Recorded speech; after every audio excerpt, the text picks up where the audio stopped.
Allô, coucou. Oui, alors en fait j'étais là. En fait j'avais des idées.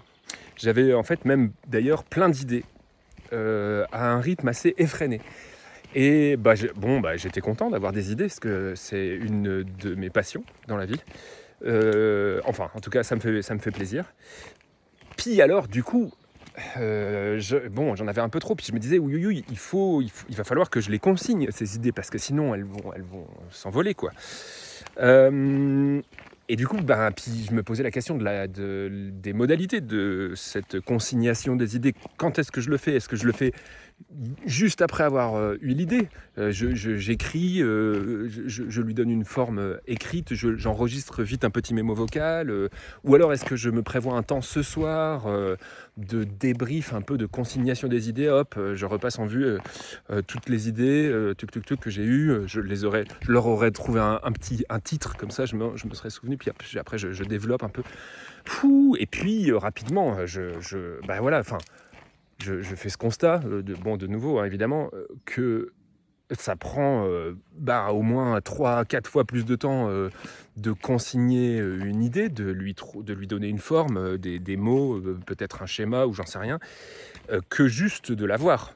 En fait, avoir une idée, ça va vite, quoi. Pouf, ça émerge, ça fait plop. Il y a des fragments de discours, il y a des images qui émergent, et puis voilà, ça fait une idée, puis en fait, et puis elle est jolie, et puis elle est chatoyante, et alors après, c'est toute une autre histoire que de lui trouver une forme qui la préserve, en fait. C'est-à-dire, enfin, je veux dire, on en a tous et toutes fait l'expérience. Combien de fois on a eu une chouette idée, oh, une chouette idée, allez, on écrit, quoi. On dit, alors, ce serait bien si tapiti, boutoutou, puis alors tatati, et avec ci et avec ça. Voilà. Et puis, 10 jours après, alors déjà, on l'écrit, déjà on se dit ouais, non, c'est un peu moins bien, mais bon, ça va revenir. Et puis 10 jours après, on relit ce truc, et là c'est le drame. C'est nul, quoi. Et on se dit, mais c'est nul. Et toute la chatoyance a disparu. Et alors, c'est terrible. Bon. Et alors, du coup, fort de ce constat, ça m'a fait déboucher sur une métaphore qui, et en particulier en tant qu'amateur de science-fiction, mais particulièrement croustillante, et du coup que j'ai bien envie de partager. Il s'agit de la métaphore de l'espace intercérébral. En fait, nos cerveaux, en fait, ce seraient comme des planètes, et du coup, entre nos cerveaux, il y aurait l'espace intercérébral.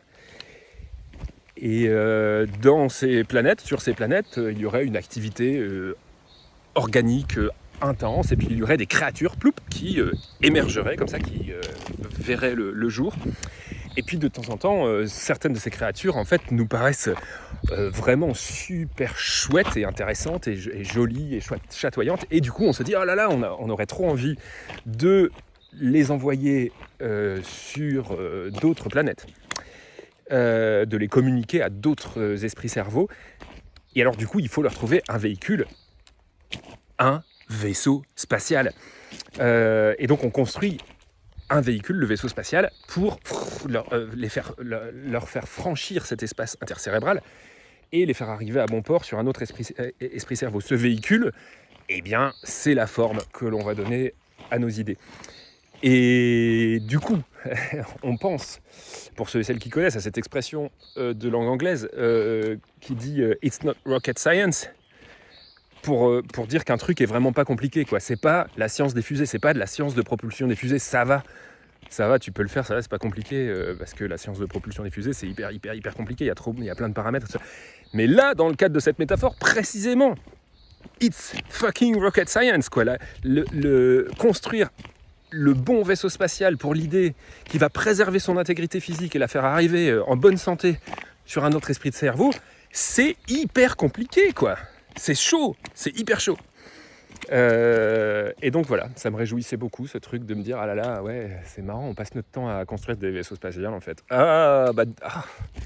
C'est sympa. Précisons d'ailleurs que, et pour raccrocher au début de la vidéo,